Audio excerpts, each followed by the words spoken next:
Bonjour mes sœurs, mes frères. Nous sommes là sur le plateau de CEP TV.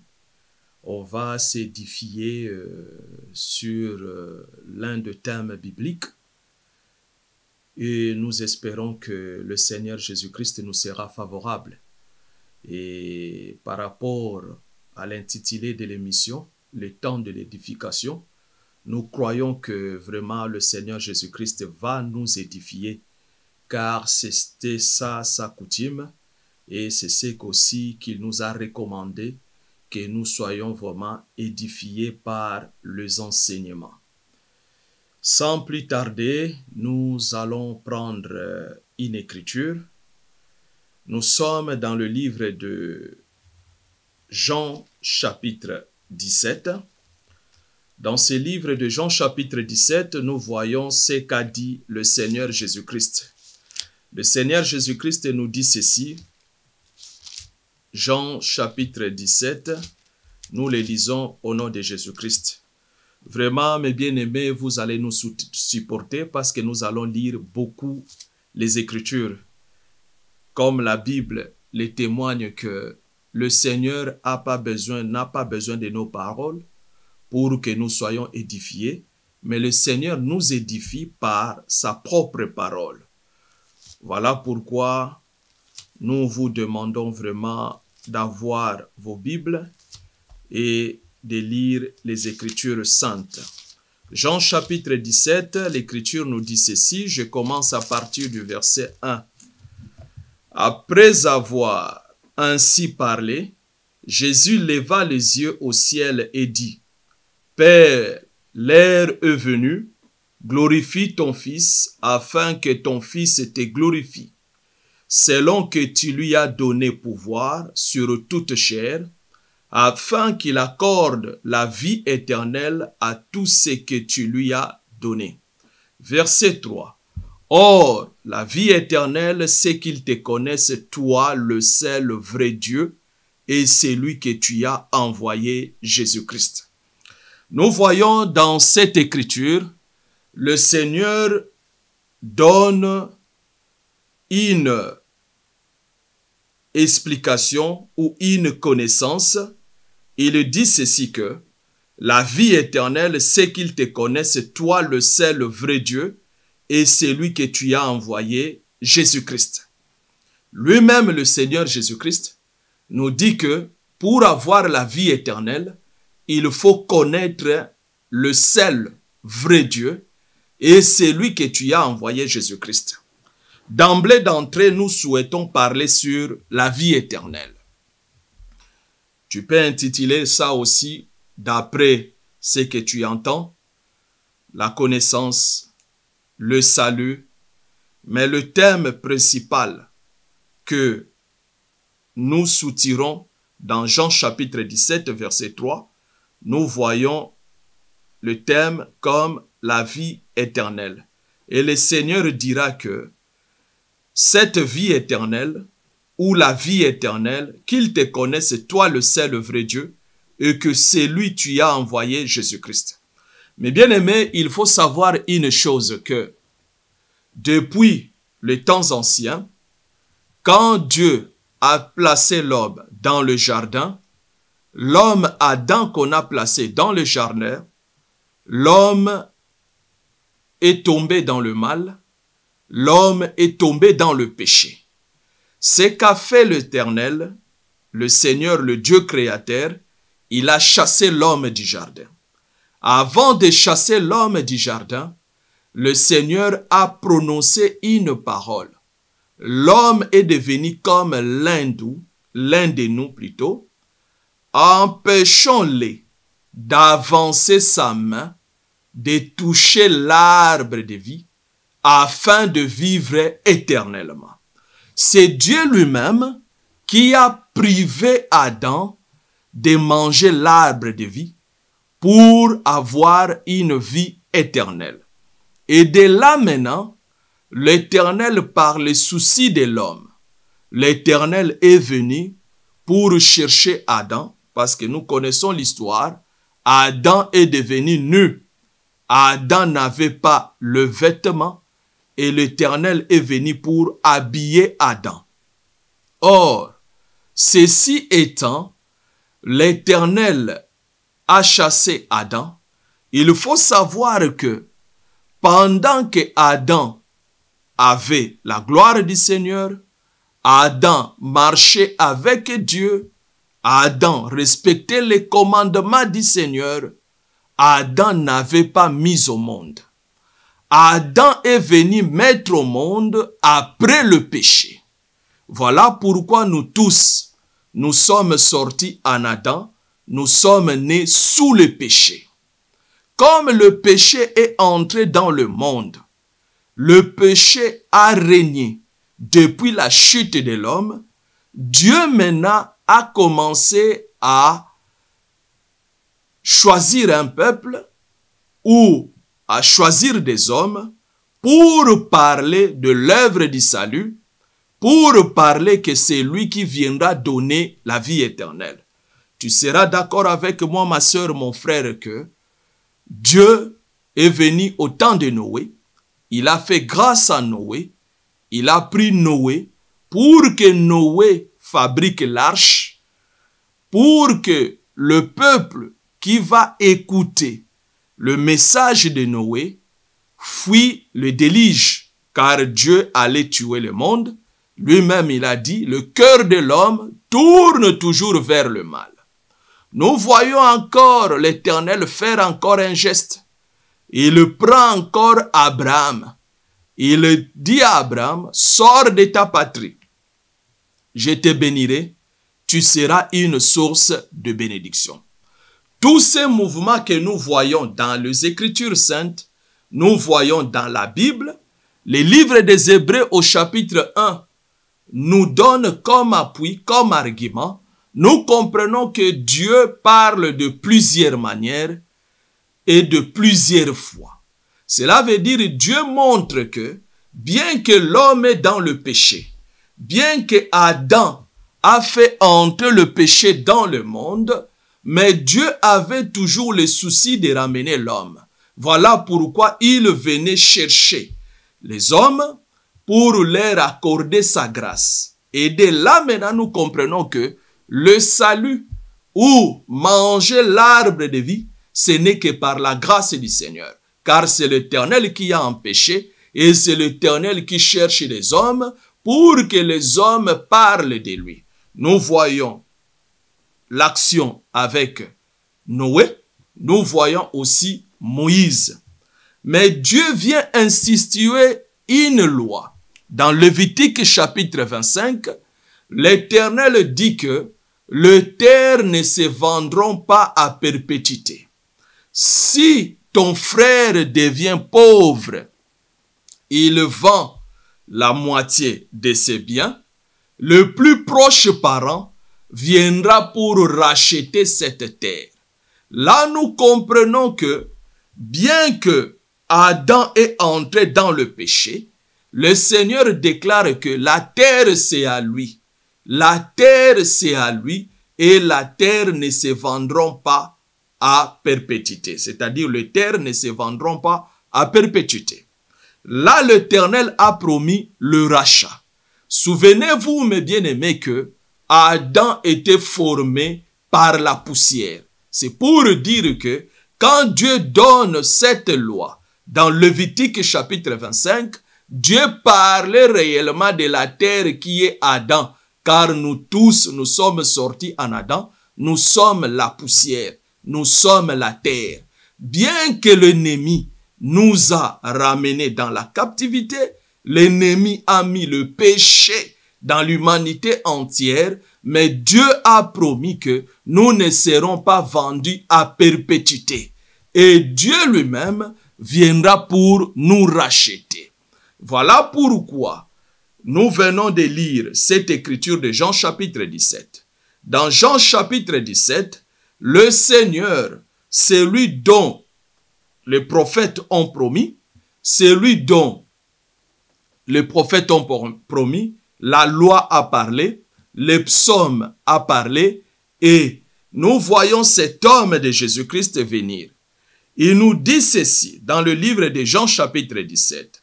Il dit, la vie éternelle, c'est qu'ils te connaissent, toi le seul vrai Dieu, et celui que tu as envoyé, Jésus-Christ. Souvenez-vous, dans le jardin d'Éden, si tu prends le livre de Genèse au chapitre 3, qu'est-ce qui s'est passé dans Genèse chapitre 3? Le Seigneur dira au verset 22, l'Éternel Dieu dit, voici l'homme est devenu comme l'un de nous pour la connaissance du bien et du mal.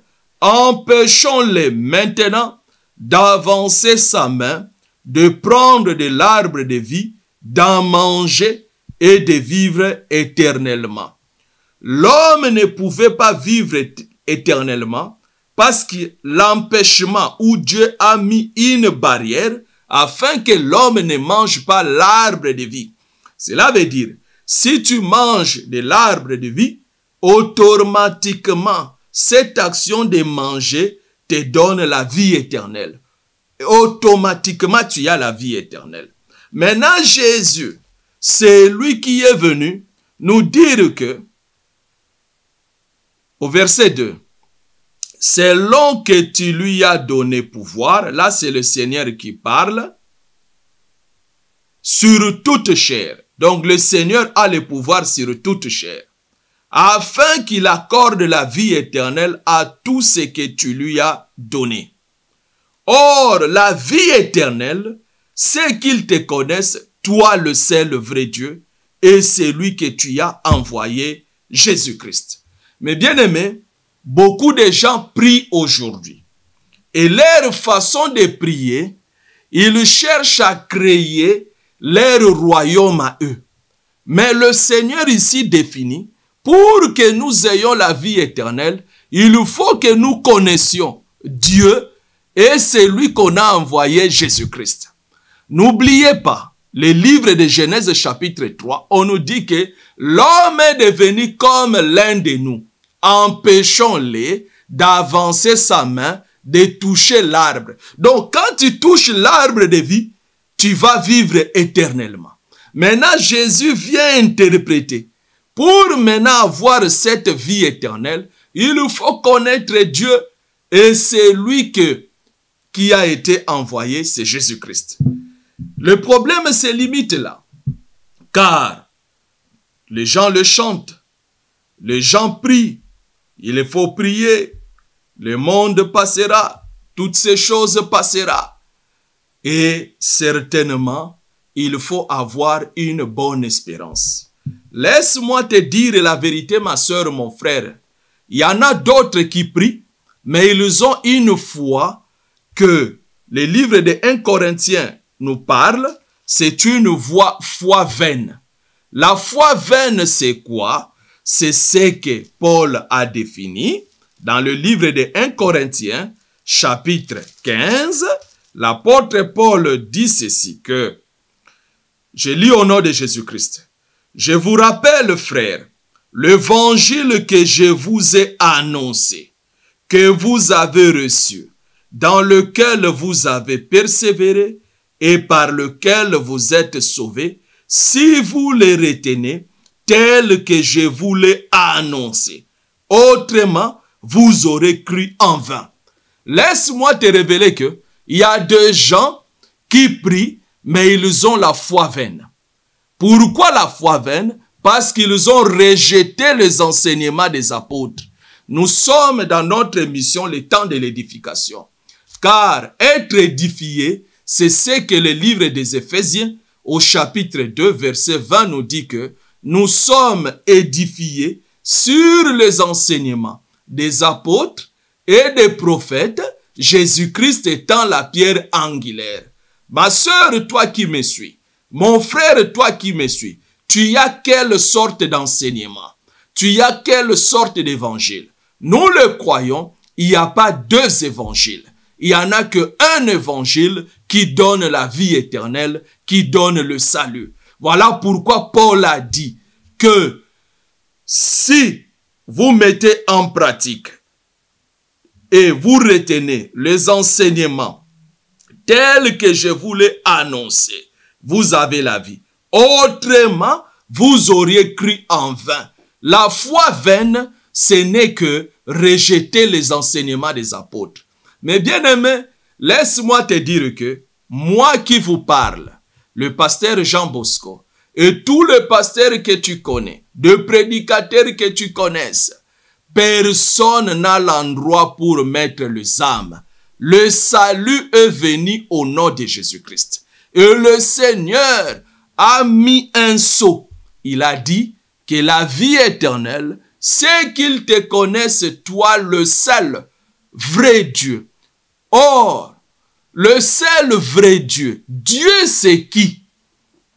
C'est là où maintenant il y a la difficulté. Les gens disent que je prie Dieu, je prie Dieu, je prie Dieu. Qui est Dieu?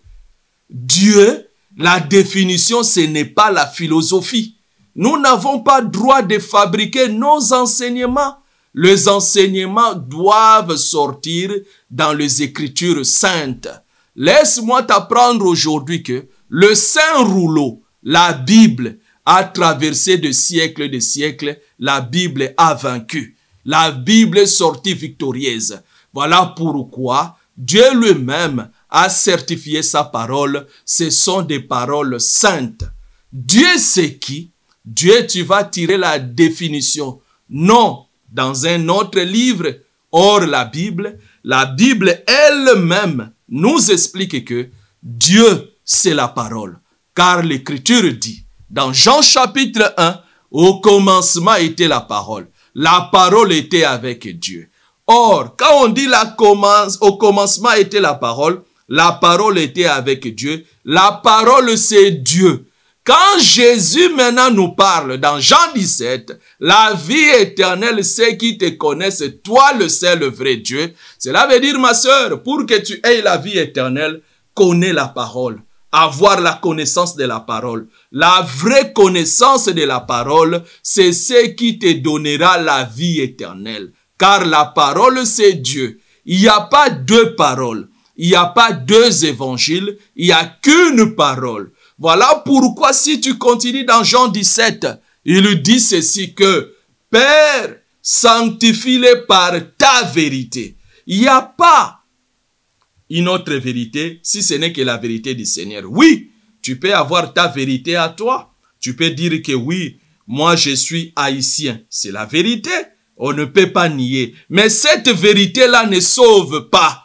Tu peux dire que oui, moi je suis français. Et moi, ma femme s'appelle telle. C'est des vérités. Mais cette vérité ne sauve pas. Voilà pourquoi quand on vient dans l'église a besoin d'écouter le Seigneur. N'a pas besoin d'écouter nos paroles. N'a pas besoin d'écouter nos discours. Et je reviens sur Jean 17. Le Seigneur dit, la vie éternelle, c'est qu'ils te connaissent, toi, le seul vrai Dieu. Nous avons défini Dieu. Selon Jean chapitre 1, Dieu c'est la parole. Et c'est lui que tu as envoyé, Jésus-Christ.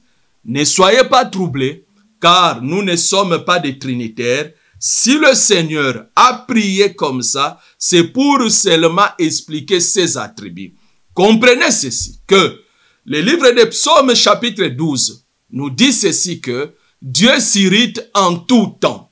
C'est pour dire que la Bible que nous touchons, la parole que nous touchons, cette parole a commencé depuis le jardin à traverser. Cela veut dire qu'il y a 3 temps dans la Bible. Les 3 temps, nous avons le temps de la loi, nous avons le psaume, nous avons le prophète. Or, dans tous ces temps-là, Dieu parlait. Pendant que Dieu parlait, Psaume chapitre 12 nous dit ceci. C'est très important, il faut que je te donne des écritures parce que nous sommes dans notre mission, le temps de l'édification. C'est les écritures qui vont bâtir ton âme. C'est les écritures ou la parole du Seigneur qui te donnera la foi. Comprenez ceci. Psaume chapitre 12. L'écriture nous dit que nous lisons au nom de Jésus-Christ. Psaume chapitre 7 plutôt, verset 12. Je lis au nom de Jésus-Christ. Je dis Psaume chapitre 7 au verset 12. Dieu est un juste juge. Dieu s'irrite en tout temps.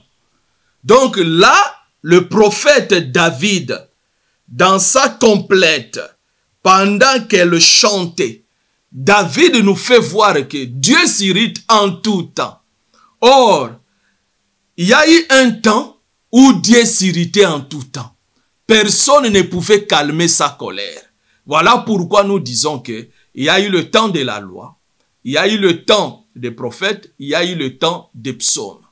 Or, la personne qui pouvait calmer la colère de Dieu, c'est Jésus-Christ. Car Jésus-Christ, d'après les livres de 1 Timothée, chapitre 2, verset 5, on nous dit que il y a un seul médiateur. Il n'y en a pas deux, mon frère. Qu'on ne te trompe pas que Marie prie pour eux. Marie, c'est la mère ou de qui? Non, ça c'est l'enseignement des catholiques. Mettez ça de côté. Un seul médiateur entre Dieu et les hommes, c'est Jésus-Christ. C'est lui qui est le médiateur. C'est lui qui fait le pont entre nous, le pécheur, et Dieu. Là, je suis dans les attributs de Dieu lui-même. Cela veut dire Dieu a pris le corps pour exercer un service de miséricorde afin de ramener Adam dans le jardin. Car au départ, il n'a pas voulu que Adam touche l'arbre afin d'en manger et de vivre éternellement. Mais le Seigneur, le Dieu créateur, a pris corps. Il est venu comme intermédiaire pour que nous soyons réconciliés avec Dieu. Voilà pourquoi c'est qu'a dit Psaume que Dieu, il est le juste juge, il s'irrite en tout temps. Donc Dieu étant le juste juge, et lui-même il a dit que l'âme qui pêche, c'est celle qui mourra. Mais bien aimés, nous étions candidats à la mort, parce que le péché était compté sur nous. Mais lui, il est venu. Étant le juste juge, nous étions déjà condamnés. Et comme il a dit que les terres ne se vendront pas à perpétuité, il est venu nous racheter. Il est venu nous donner le salut. Et il est venu lui-même porter le péché. Voilà pourquoi le Seigneur a déchiré l'acte des ordonnances qui nous condamnait. Ma sœur, mon frère, nous sommes dans le temps de l'édification. Si on te pose la question, quel est l'acte des ordonnances que le Seigneur a déchiré, cet acte qui nous condamnait, tu répondras ceci que l'âme qui pêche, c'est celle qui mourra. C'est dans Ézéchiel, car le Seigneur avait arrêté, celui qui est dans le péché, il mourra.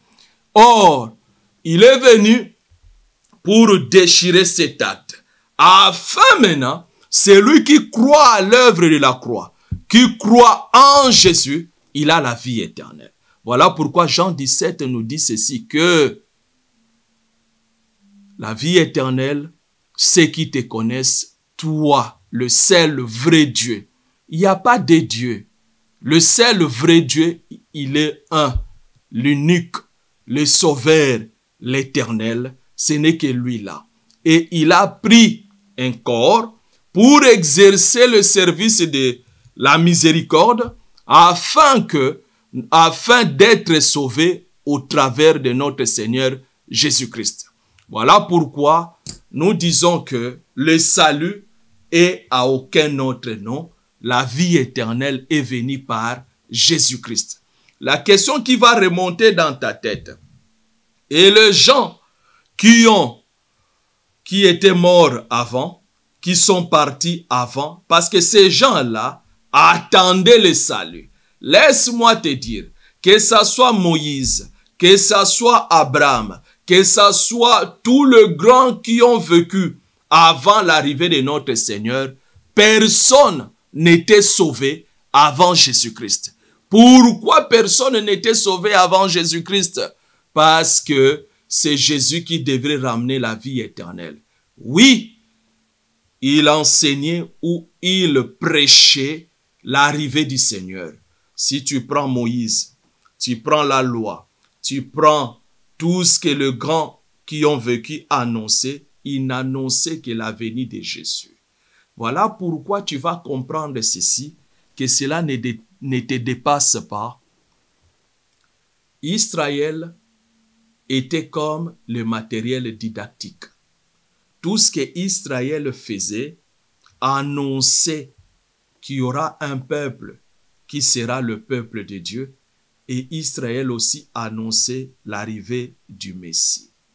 Voilà pourquoi leur obéissance, l'obéissance des enfants d'Israël, était liée par rapport à la terre promise. Si tu prends Deutéronome chapitre 29, tu vas comprendre ceci que l'obéissance des enfants d'Israël était par rapport à la terre promise.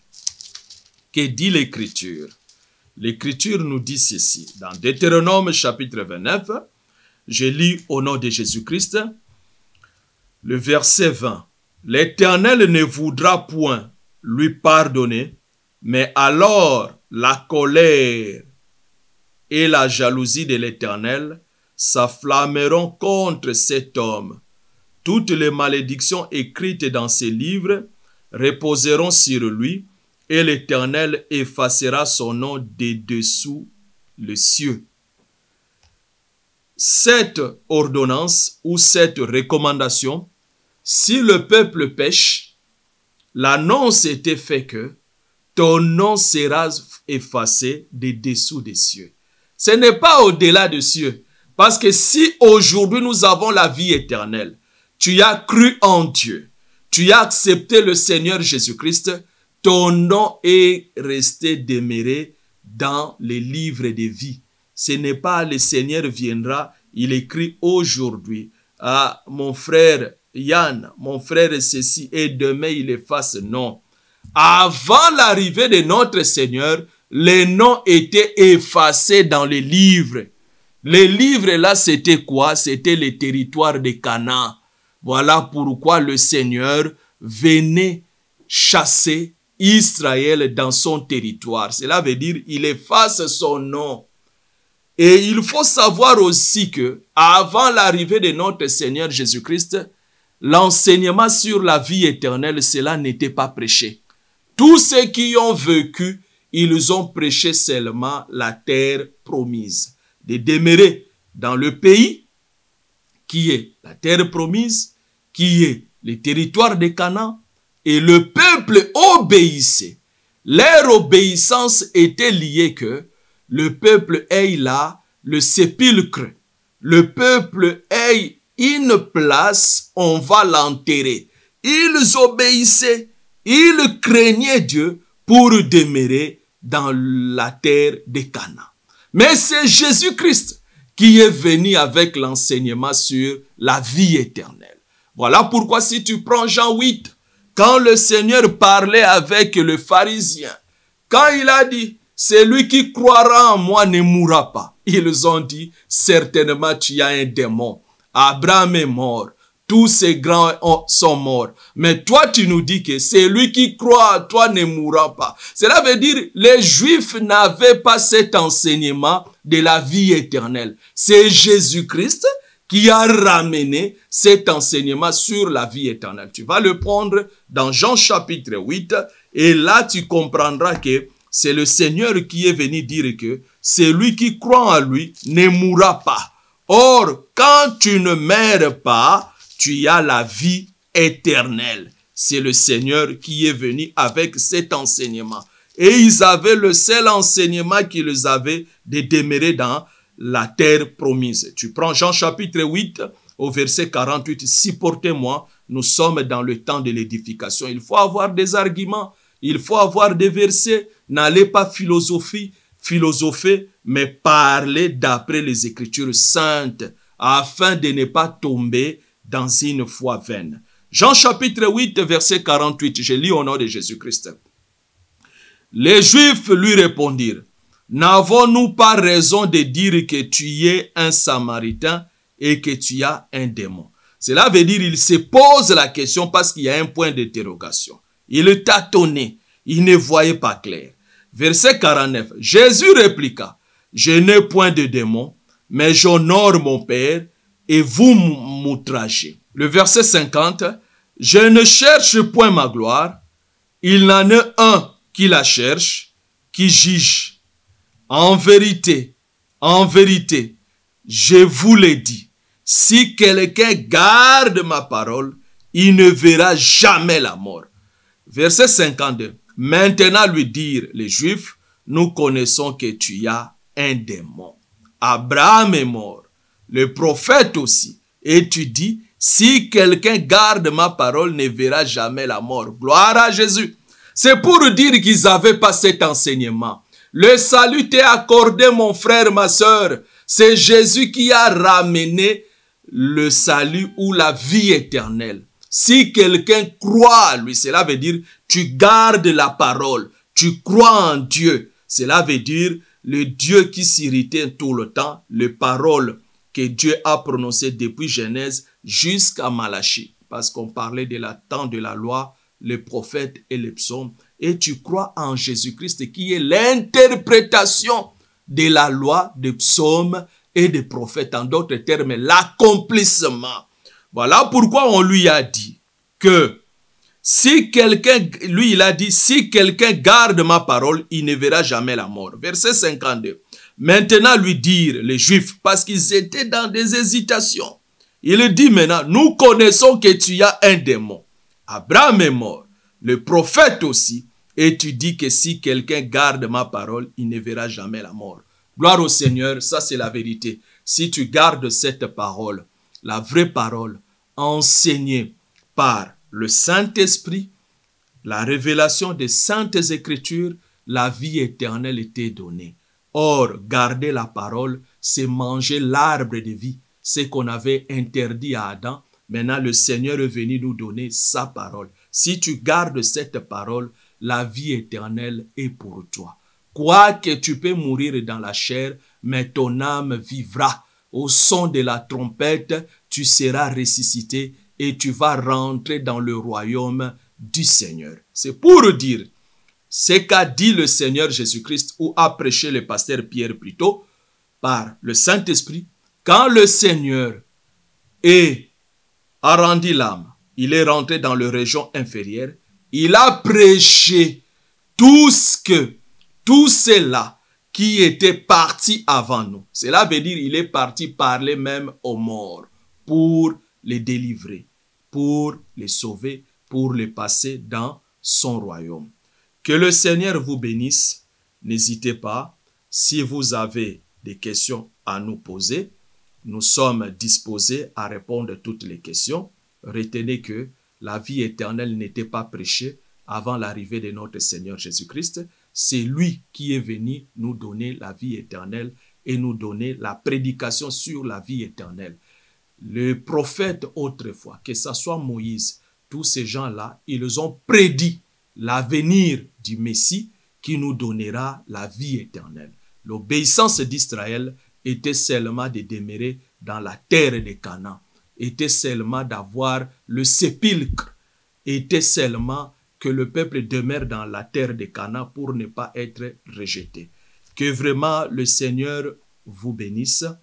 Nous sommes là et nos numéros vont défiler sur l'écran. C'est les 06 51 77 24 17 et il y a d'autres numéros qui sont affichés.